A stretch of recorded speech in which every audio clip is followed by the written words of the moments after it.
It's your friend the Groz with his elder statesman, his older buddy, That's is ready right. for be put out to pasture. The gas man for the next 2 months is older than I am, and I'm is an excited epic about older than that. I am. How was your birthday, by the way? How was the 65th birthday? It was now very, very low key. It was the biggest low tide of the year, and the beach is about a 5 minute walk from our house. So we went down there with the dog, and of course, dogs love low tide because there's plenty to eat and smell and Right. all that fun stuff. And then went and played golf, where there was also plenty to eat and smell. So very very low key, and then just kind of celebrated all week watching my. I guess since the Sonics don't exist anymore, my all-time favorite basketball team make it to the NBA Finals. So a good birthday, all said a good birthday for me. Excellent, buddy. Excellent. It was a good weekend for your Pacers. It was a really fun weekend for the Mariners, as it turned out. Didn't You start know, off as one, yeah, a but big ended up one as too. one. A big one, and you pointed out that Friday night win. That's what it's again. Our old pal Hendu would say, "Come on, no game is big. They're all big." And Friday nights was big because if all of a sudden you lose three straight like that, in extra innings, you start to wonder. And then they pulled back from the brink and then end up having a successful series. Maybe it was Saturday night. I'm thinking of that they did that. But Yeah, either Saturday. way, the game where they staved off losing in extra innings. Yeah, again, hey, they're in first place on June 2nd. The Astros are right on their tail. I agree with you. It'll be much more fun this summer if it's them and the Astros slugging it out.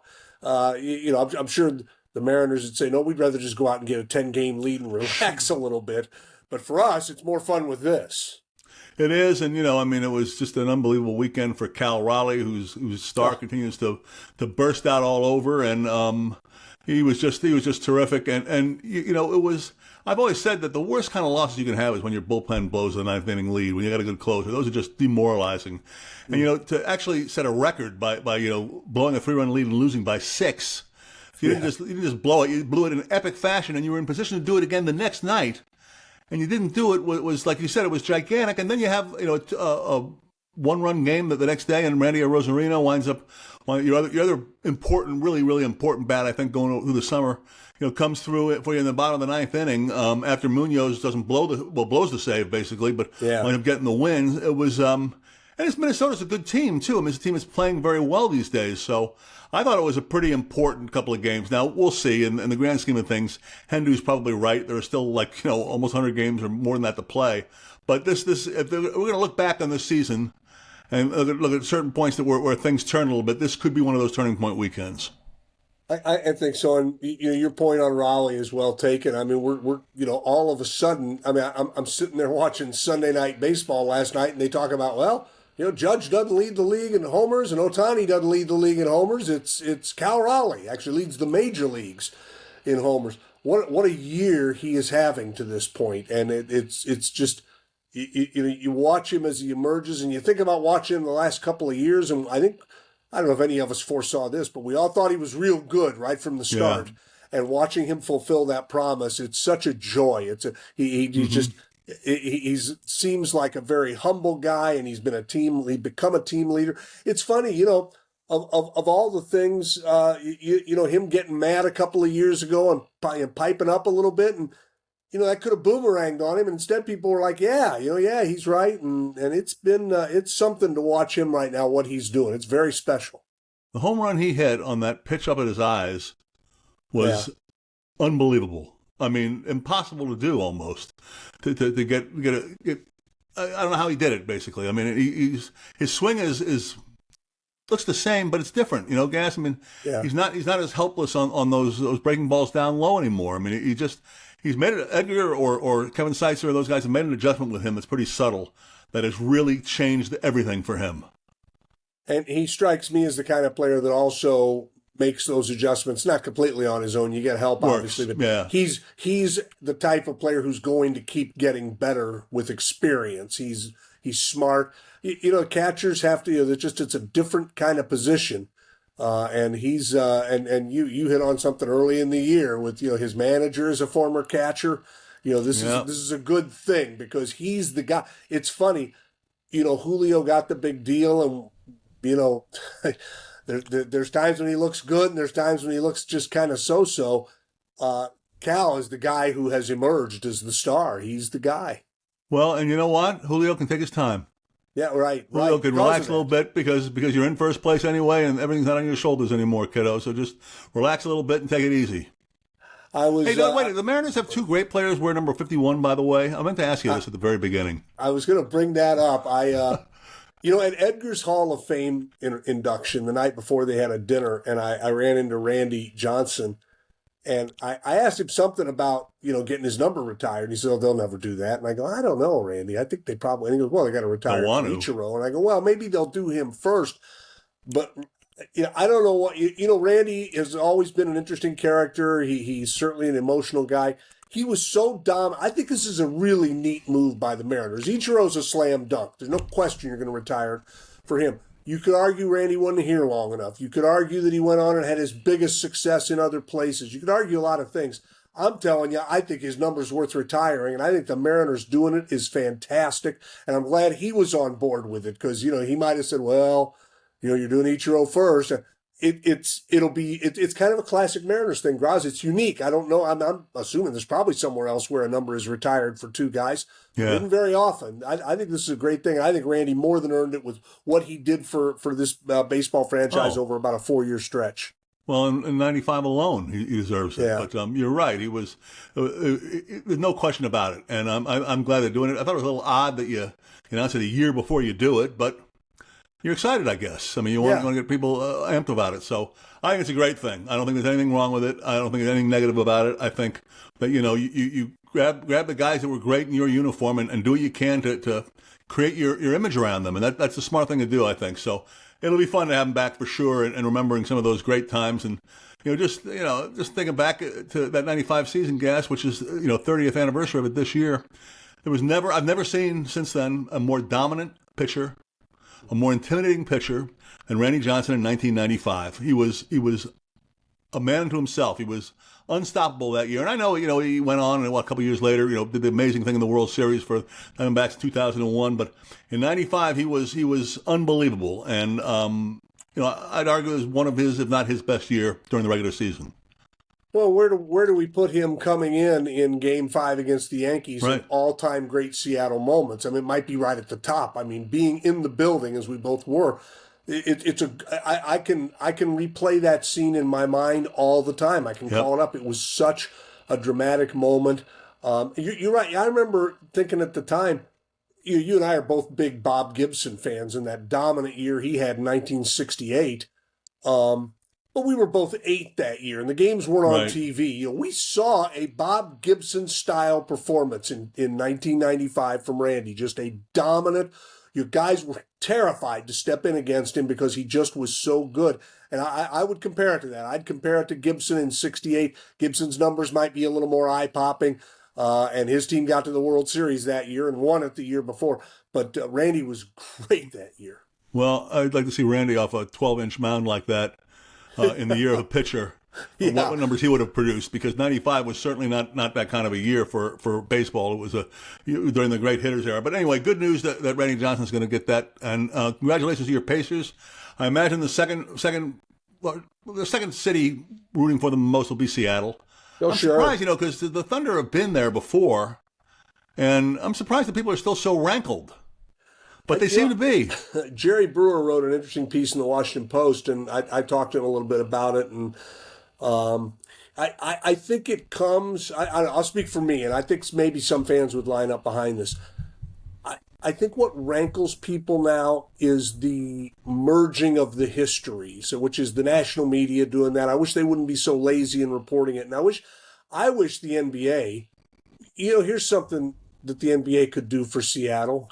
Give us a team maybe. That'd be nice. But short of that, how about just saying, look, just for the record, Clay Bennett left the history behind.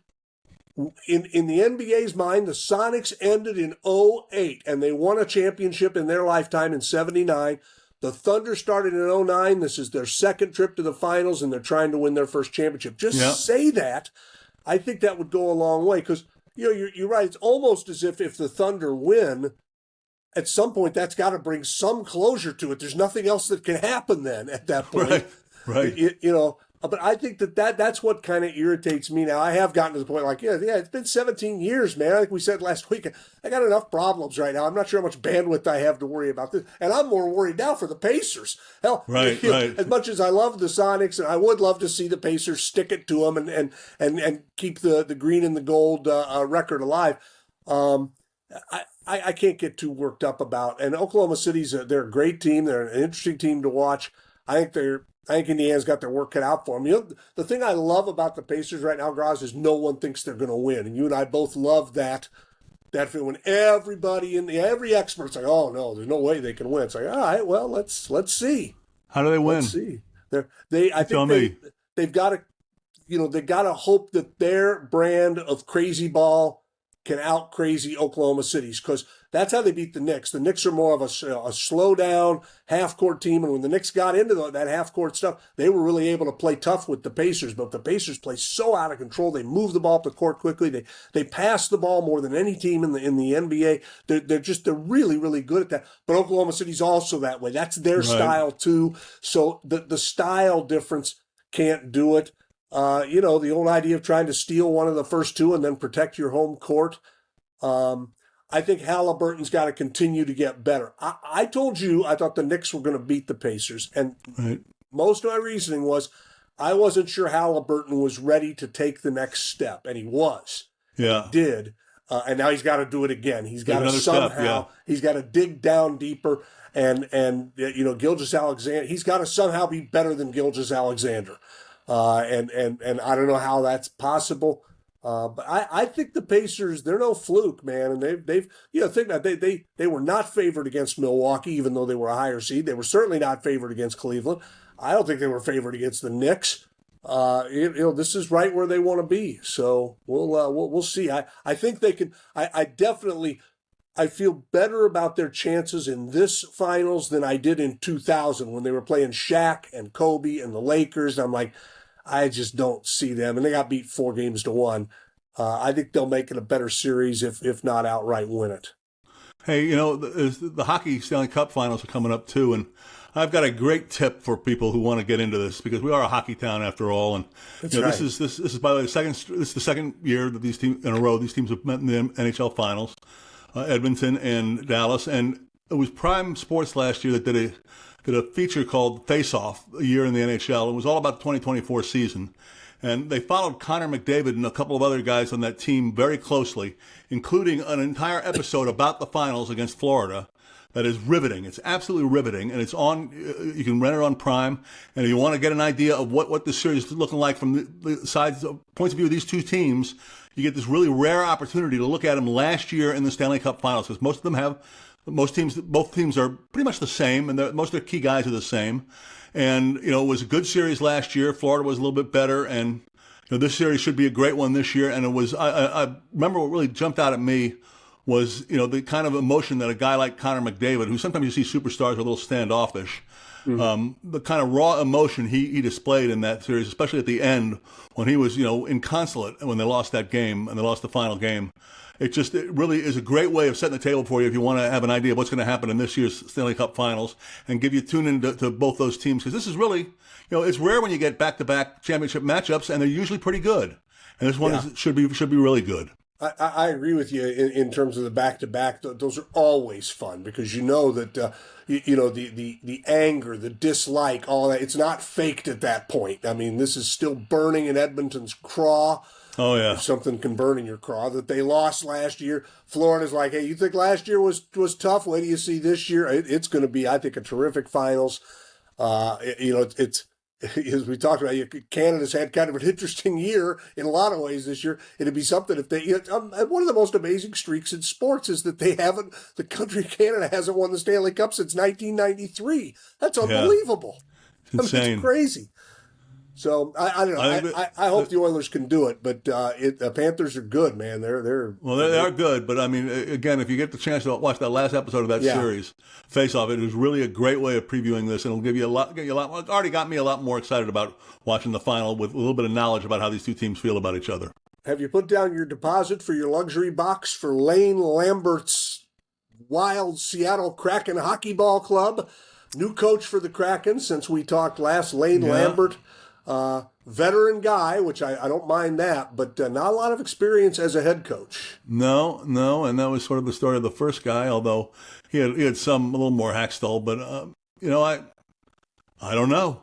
Yeah, I mean, right. I don't know the sport well enough. I don't know the guy well enough to know what they see in him. But we'll all see together, I suppose. It's I'm not sure what approach you need. I'm not sure what this signals any kind of change in play and style or anything like that. I guess we'll just all wait and see.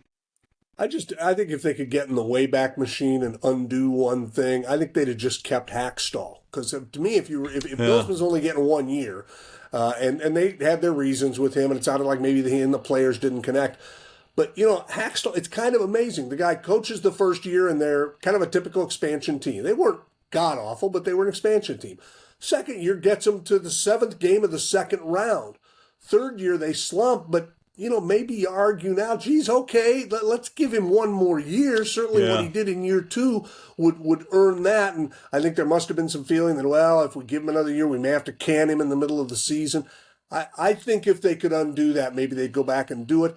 Maybe everything would still be the same, or, right. Who knows. But we'll coaches see. in 3 years is not good. That's not a way to build success. Now, if this guy's the guy, then good.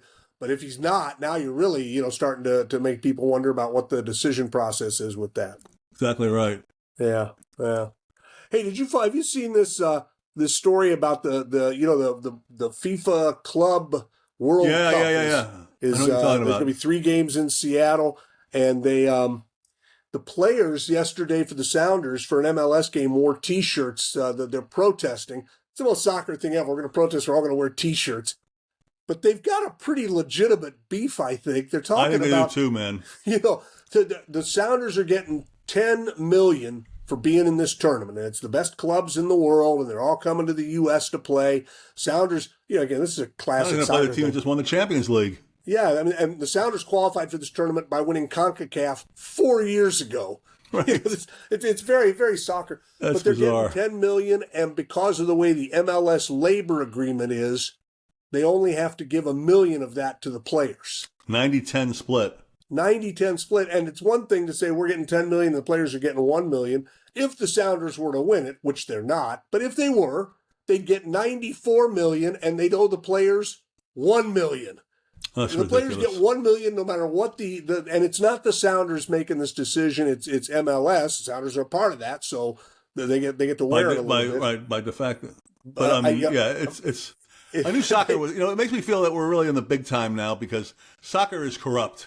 And now we've got our own true corruption scandal. We've made it, Gas. We've made it. This is it. It's I'll be interested to see, because the MLS is saying, look, this is the labor agreement. It's in the agreement. The players like the agreement's outdated, and you could certainly recognize that. You're asking for it, assholes. You're asking for it. If you make them go along with this, what do you think is going to happen the next time you want a nice labor agreement? Right. Well, it's going to be a disaster for you. Don't be greedy. This whole tournament, I know they're not selling as many tickets as they had hoped because a lot of people aren't traveling to the U.S. these days for various and sundry reasons. So the European fans aren't coming over.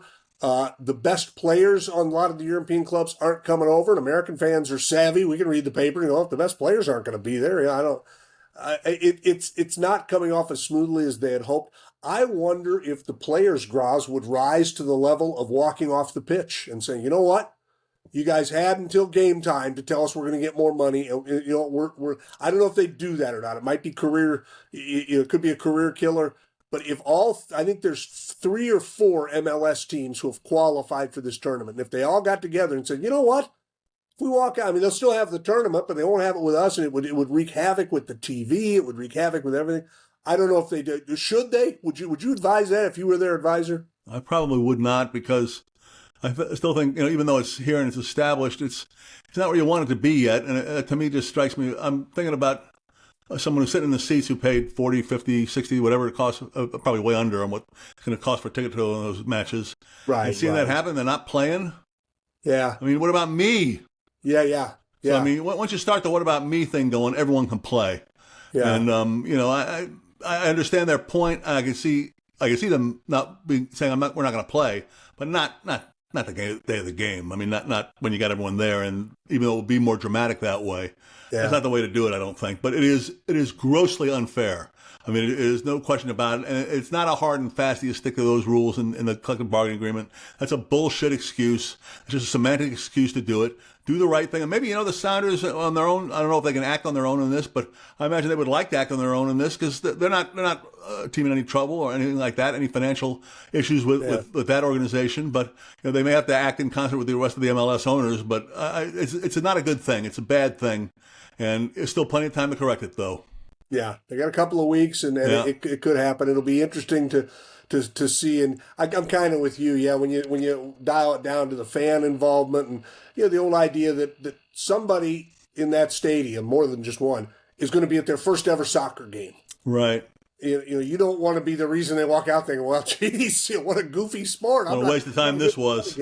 Yeah, so yeah, it's probably best to just keep protesting and keep, because in some ways it's really fun to bitch and moan when you know you're right. Yeah. Yeah. We all bitch and moan when we know we're not right. But in this case, hey, you guys are 100% right. Just keep complaining about it, and see what happens. Groz, are in the news story today. I'm sitting here and I'm trying to dig them up, and you can email them to us if you'd like at mgastineau60@gmail.com. But it's my job to dig these up. I take this very seriously. But I'm like, gosh, I'm having trouble finding a good one today. And then suddenly it hits me, Groz. There's an in the news story happening in my backyard, literally. Really? Tobey the steer is missing. And although I don't know Tobey lives a 10-minute walk from my house. And he's a big, full-grown steer? He's a big white bovine, according to the Whitby News Record, and he's been living among the trees in Trillum Woods for several weeks. Trillum Woods is right up the road. Groz, I hike there all the time. And several hikers have spotted Tobey. Let me give you the whole details here. Kyle Reamer said he and his wife, Vicky, first noticed that Tobey was missing from his enclosure on their farm right next to Trillum Woods on Friday, May 9th. The persistent bovine decided it was worth weathering the discomfort of an electric fence to squeeze out. Wow. Now since then, Tobey the steer has been living the life of a forest dweller. The couple purchased the shaggy white beast with the mismatched horns in February. Reamer said Tobey is mild and timid, which has turned out to be a problem for those trying to catch him because he walks away. He doesn't like being caught. Reamer says he won't let anyone get within 5 feet of him. He's been spotted a few times by Reamer himself, who says he was able to get about 10 feet from the steer before the animal saunters away. He just walked away from me at a moderate pace. And that reminded me of the way the wonderful women that we worked with at KJR used to treat us in almost every conversation, and certainly at the Christmas party every year. And look at these two idiots. Let's just walk away at a moderate pace. Adios, my friend. Man. Very, very funny. See you next week. Go Pacers.